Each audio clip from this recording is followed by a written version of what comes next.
Children of Membrance Maze, the long-awaited feast is finally here. Man, feast! So many tasty things! I'm so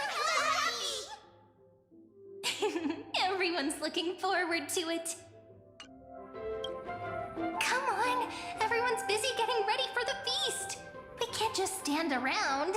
First things first, let's get the venue looking nice and pretty.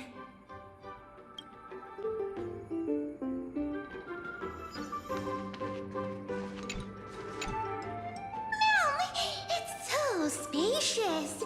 Perfect for dancing, Minnie. Hurry down, ma'am. This is the dining area. If Chief sees, they'll be mad me, ma'am. And we can't have a feast with empty tables. Let's bring out all the dishes that are ready to serve. Ma'am, oh, it smells so good. My tummy's rumbling, ma'am. Well, the feast hasn't officially started yet. We have to resist for a bit longer, ma'am.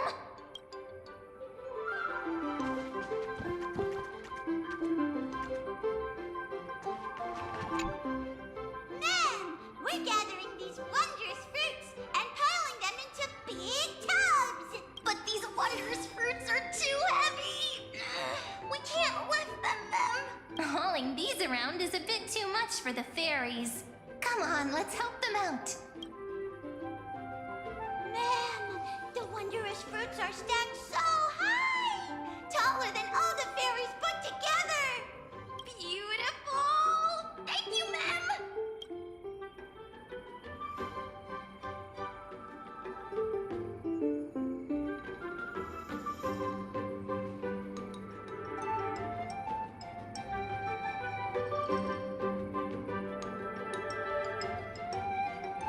Ta-da!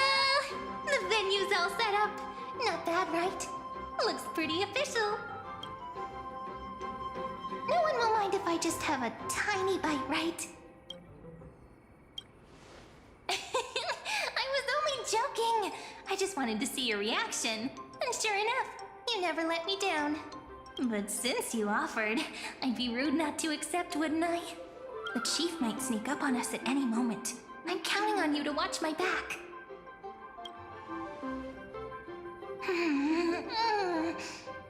This is so good! I've had these dishes plenty of times before, but somehow they taste even better at a feast. Come on, have a taste. Ma'am, Rini, Chief is looking for you! Be right there. I wonder what the village chief needs me for. What a pity. Things were just getting good. Oh well, since the feast hasn't started yet, might as well take the chance to chat with everyone. After working so hard, I bet they've got lots of things to say. Are they full of smiles and fond memories? Or left with concerns and unfulfilled wishes? As the manager, it's your responsibility to understand your employees. So before the feast comes to an end, make sure you don't leave with any regrets.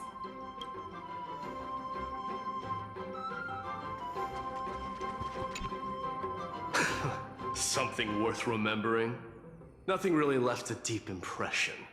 If I had to pick, then the straightforward style of pulling up vegetables and cooking them right away brings back memories of my days wandering in exile. Simple, efficient, focused on sustenance over flavor. Funny, isn't it? Mighty, a great Kremnoan warrior, is actually the most skilled cook among the Christos heirs. No matter how simple the ingredients, they become a delicacy in his hands. The Kremnoan dictionary may be pretty sparse, but their recipe book, vast and diverse. Want my advice? Forget that fancy salad. The mark of a great chef is making the most of what's at hand. They don't nitpick ingredients. Perhaps my cooking skills aren't on your level, but there's nothing wrong with making a salad. I stand by the ingredients I select and follow through with them. That's also what it means to be a proper chef. At least you're practical. I can respect that. Back to the main point. The chief has been saying for ages how much he hopes the fairies can enjoy a hearty, delicious feast.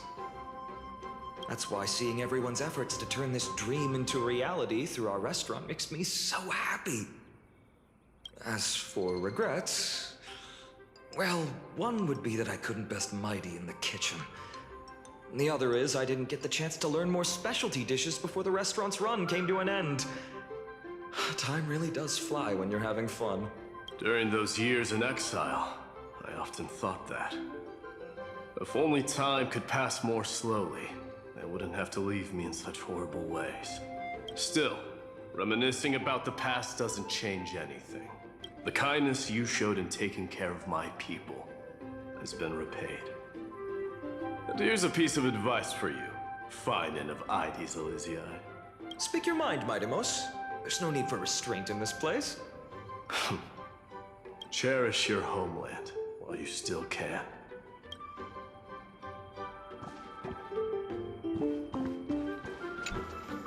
No! We are the seniors here. At a time like this, we should be asking the questions. Everyone, pay attention. The teacher's question is, with our field trip to Membrance Maze soon coming to an end, what valuable insights or unforgettable memories have you gained? All right, answer time! If no one raises their hand, then we are gonna start picking people. Oh, me! Teacher Treeby, I want to share first. Great, Cinny! You can go first and show everyone how it's done. Everyone, listen up. I'm going to reveal a very important secret about Professor Anaxa. As everyone knows, the professor is extremely strict and almost never praises any student other than Dromuses.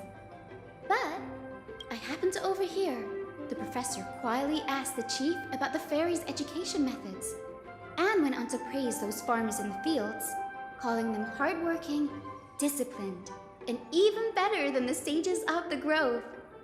His exact words were, "The life's work of the Grove scholars doesn't even compare to a single seed casually sown by a fairy.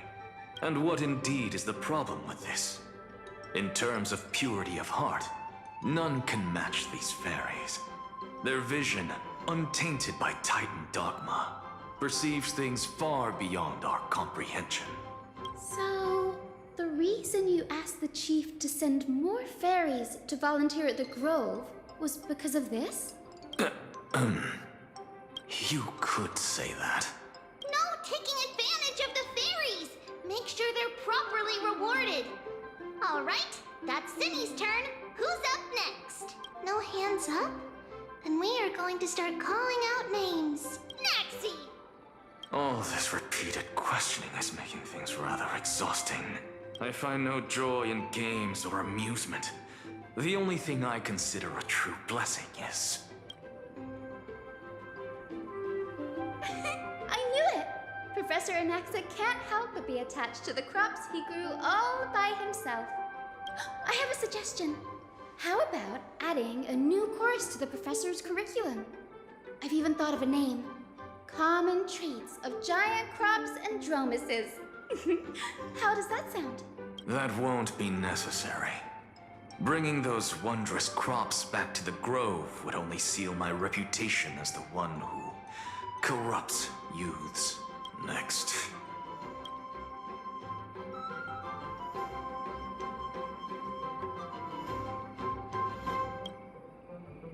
Not so fast. If we're sticking to the order of the list, it's Gray's turn. That's how it should be. But since Little Gray is the manager, this question should be saved for the end. So, we are up next. There are so many joyful moments to share. We don't know where to begin. After all, words aren't needed between the three of us. But no excuses. What makes us the happiest is simple. The three of us living carefree with everyone else. Also playing with the little fairies. Oh, and also, we never found the right moment to say this, but thank you, Little Gray. Also, long time no see.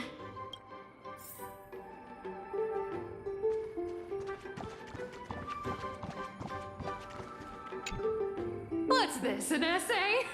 How I spent my summer vacation?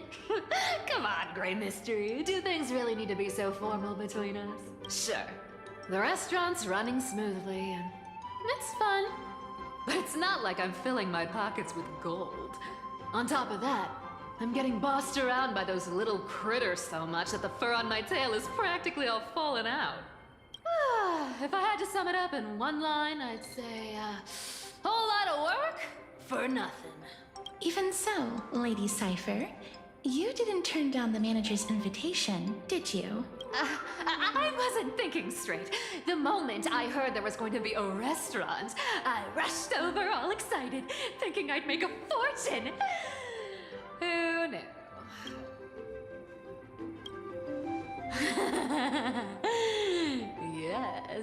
Yes, that was hands down the most fun.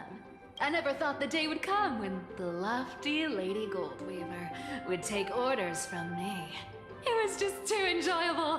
Thankfully, Lady Aglaia treated it as good fun. If we were in Akama, we'd be clutching the golden threads for dear life. I have to admit, even I was fooled by your little scheme that day. I ended up tasting so many dishes. Oh, that's right. Okay, I was just bored out of my mind with nothing else to do. This fairy village is cut off from the outside, and those tiny creatures can't cough up anything worth much. Even the god of trickery would show up and complain that their skills are wasted here. Looking back, I guess I really did have my share of interesting moments. Seems to me like Lady Cypher had plenty of fun. And what about you, Princess Homebody? Aside from being part of the restaurant team, did you have fun? For me, having the chance to savor Lord Mighty's specialties and exchanging thoughts on crop cultivation with Professor Anaxa, as well as personally awarding Mr. a medal. All these small moments are treasures to be remembered. There's just one thing that I still can't figure out, Lady Cypher. You know fairy coins hold no value outside the fairy world, so why did you insist on taking one? Really want to know? It's actually not that complicated. Life here is just, too peaceful. No duties, no worries. It feels so strange. It's, almost like a dream. But dreams always come to an end. And if I leave without a special memento, then how will I know if I'm still dreaming or not? Don't worry, Lady Cypher. We've new dreams together.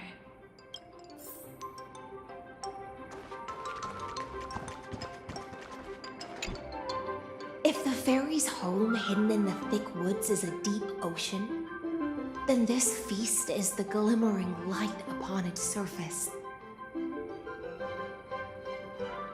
It scatters the darkness that has lingered for so long, and brings hope to the fish lying hidden beneath heavy layers of silt.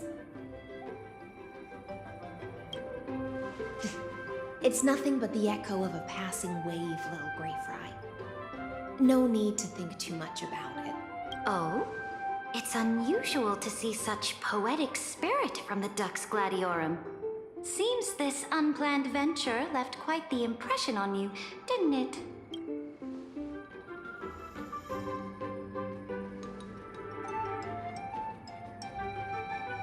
As the ocean demigod who presides over feasts, Dux Gladiorum, opening with such weighty words does seem a touch too serious. The way I see it, this grand feast is more like a tangled ball of yarn. Each of us grasping a golden thread, and all of them converging and intertwining here.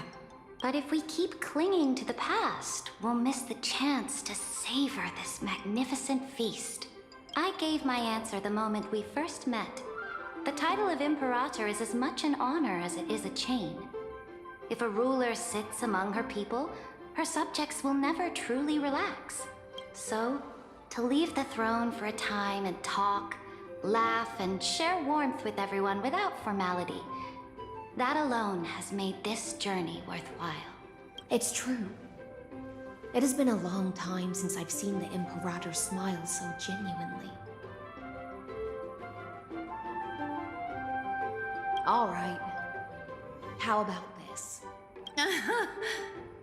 To answer the store manager's question, I have to say I feel truly fortunate. Were it not for this strange twist of fate, I doubt I would have ever had the chance to pick up the needle and thread again and chat with you all as a simple dressmaster. The divine authority of romance has finally been put to fitting use. Yes, just as Duck's Goldweaver said, we've each traveled through countless years, grasping a golden thread. And in the end, all our threads are intertwining here. Raise your glass to the manager and to the rare gift of reunion.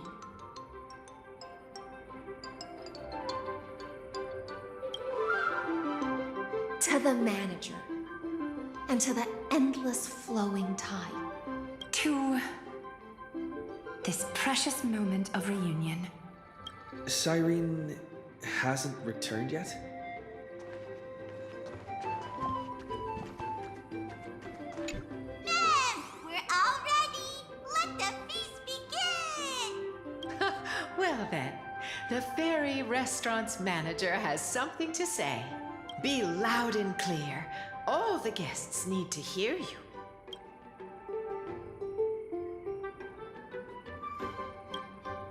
Ma'am, the feast has started. Everyone, dig in. Dig in. Meow, meow. Meow, the feast.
What's wrong? It's the best part of the feast. And yet here you are, standing alone in a quiet corner. Could it be the thought of these joyful moments coming to an end has made you a little wistful?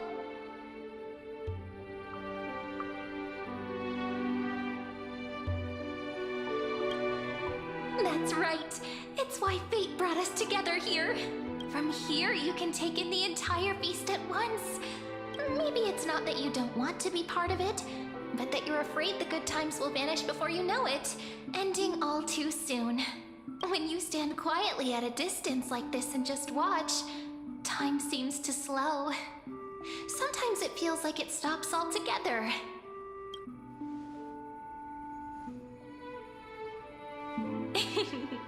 I've just thought of an ending. Wooden tubs stacked high with fresh vegetables, laughter all around. Everyone held hands in a big circle singing and dancing, like this moment would never end. Bringing the story to a close like this, I'd say it's not bad, wouldn't you? We really can't keep going, or Rayleigh Mem's belly will outgrow the Dawn device. What will we do if the little fairies end up with belly aches? At long last, after ages of waiting, Remembrance Maze has guests again. The fairies now have towering crops, more food than they can finish, and human companions. There's nothing more worth remembering than this moment, is there? And best of all, we witnessed it together. It's just like a drifting thought landing on a calm lake, stirring up gentle ripples. And when you snap out of your daze, there's only reality staring back at you. Yet I'm certain that within every story carried away by the ripples, the same joyful anticipation remains. And in that constant anticipation, a miracle is sure to happen. Just like how, after all that waiting, you finally arrived.